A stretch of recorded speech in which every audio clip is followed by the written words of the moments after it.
Dialog tanda merah calon menteri kita lanjutkan. Sebelum ke narasumber, kita simak grafik berikut ini.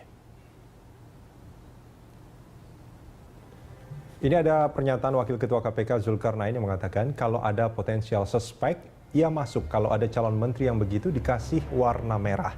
Artinya warna merah ini, kalau lampu merah ini artinya stop sebetulnya ya.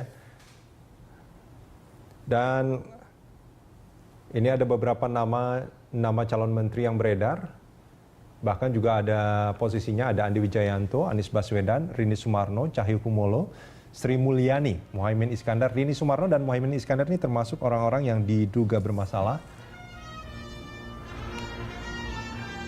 Kemudian ada Luhut Panjaitan, ada Jenderal Budiman, mantan KSAD, ada Hatip Basri, Kuntoro Mangkusubroto, Rahmat Gobel, ini dari Kadin ya Pak.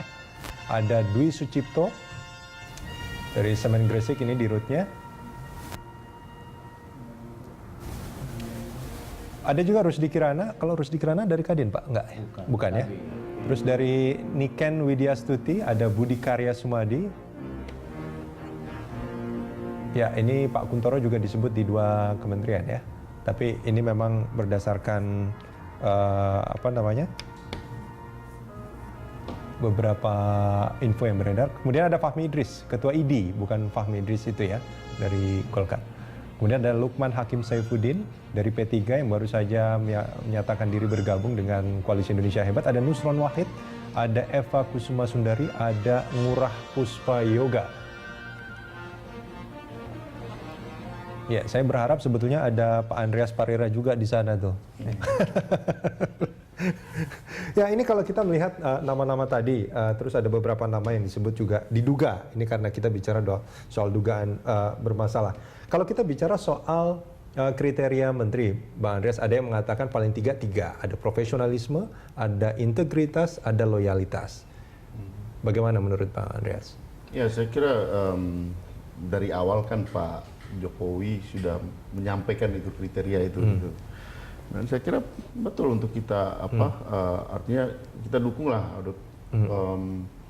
calon menteri yang mempunyai ya profesionalitas penting, ya juga integritas.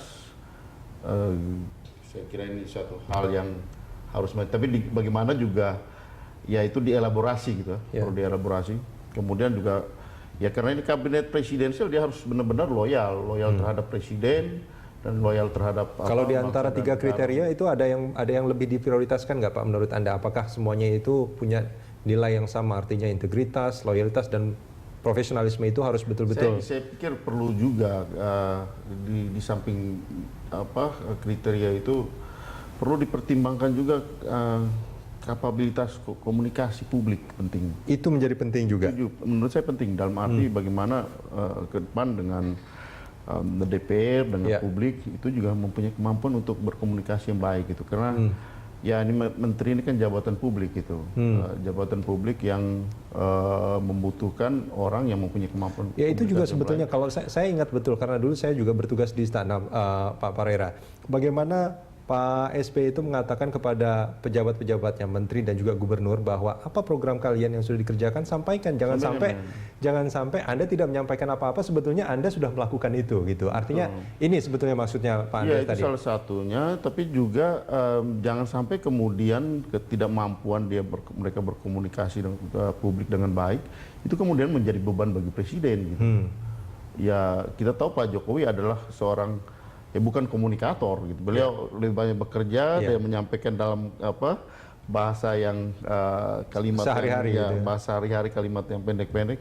Nah, para menterinya harus dia mengelaborasi lebih baik, lebih dalam dari apa yang bidang-bidang yang mereka kerjakan gitu. Sehingga ya ini tadi gitu, itu tadi tidak menjadi kalau ada sesuatu tidak menjadi beban bagi presiden. Kalau menurut Anda bagaimanapun kalau menurut Anda nama-nama yang beredar selama ini seperti yang tadi ada di grafik itu, apakah mereka punya 3 kriteria yang tadi dan juga kemampuan komunikasi menurut Anda? Terus terang saya tidak kenal semua gitu, tapi banyak ada beberapa yang saya kenal, saya kira mereka mempunyai Ya, ada yang Kapasitas teman-teman yang dulu. dari politisi itu rata-rata mempunyai kemampuan berkomunikasi publik yang baik, tapi tidak semua juga saya kenal Oke. gitu artinya, sehingga saya tidak bisa memberikan penilaian itu gitu. Oke, baik. Pak Nasir, ini sedikit sebelum kita jeda, Pak Nasir. Kalau menurut Anda, dengan nama-nama yang muncul seperti tadi, apakah pasar meresponnya positif? Saya kira kalau nama-nama yang tadi cukup bagus ya. Cukup bagus. Tapi yang perlu kita perhatikan, kalau saya lihat kemarin, ekspektasi rakyat terhadap Pak Jokowi dan JK ini sangat besar sekali. Oh iya. Nah, oleh karena itu, Pak Presiden Jokowi dan Wakil Presiden Pak Yusuf Kalla harus menjawabnya. Dijawab kerja keras, kerja kayak gitu kan.